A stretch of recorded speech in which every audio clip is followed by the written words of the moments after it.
Hello guys, কেমন আছো তোমরা? আশা করি সবাই অনেক অনেক ভালো আছো। আর শোনাবো ভারতের বিখ্যাত গায়ক জুবিন গার্গকে নিয়ে কিছু কথা।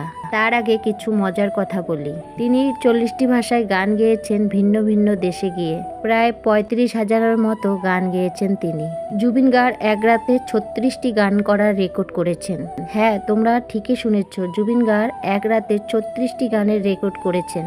জুবিন গার্গ একজন সিঙ্গার হিসেবে আমরা প্রত্যেকেই চিনি, কিন্তু তিনি একজন অভিনেতাও। তার ভক্তরা তাকে ভগবানের মতন ভাবে। কিন্তু মজার বিষয় হলো, তিনি একদম সাধারণ জীবনযাপন করেন, ভক্তদের কাছে খৈনি চেয়ে খান। তাহলে বুঝতেই পারছো তিনি কোন লেভেলের জনপ্রিয়। অনেক কথাই হলো, চলো আসল পর্বে যাই। জুবিন গার্গের আসল নাম হলো জুবিন বড় ঠাকুর। তিনি জন্মগ্রহণ করেন 1972 সালে নভেম্বর মাসে মেঘালয় তুরা নামে এক জায়গায়। তার উচ্চতা হলো 5 ফিট 10 ইঞ্চি। তার বাবার নাম হচ্ছে মোহিনী মোহন বড় ঠাকুর এবং তার মায়ের নাম ইলি বড় ঠাকুর। উনির বাবা ছিলেন কবি ও লেখক এবং তার মা ছিল একজন অভিনেত্রী, কণ্ঠশিল্পী এবং ড্যান্সার। জুবিনের বাবা একজন কবি আর লেখক তো ছিলেনই, তার সঙ্গে ম্যাজিস্ট্রেটও ছিলেন। তার বাবার চাকরির সুবাদে তারা বিভিন্ন জায়গায় থাকতেন। যেহেতু বাবা মা দুইজনের শিল্পী ছিলেন, শিল্পীর প্রতি একটা আলাদা টান ছিল।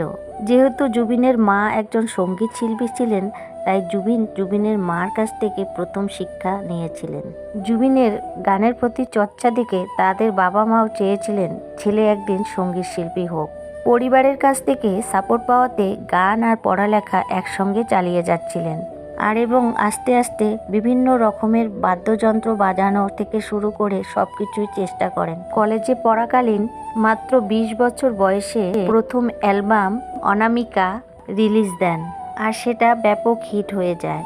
তারপর একটার পর একটা, তখন জুবিনকে তার ভক্তরা এক নামে চিনে ফেলে। তিনি শূন্য থেকে স্টার হয়ে যান। কিন্তু কথায় আছে, অর্জনে মানুষের চাহিদা বাড়ে।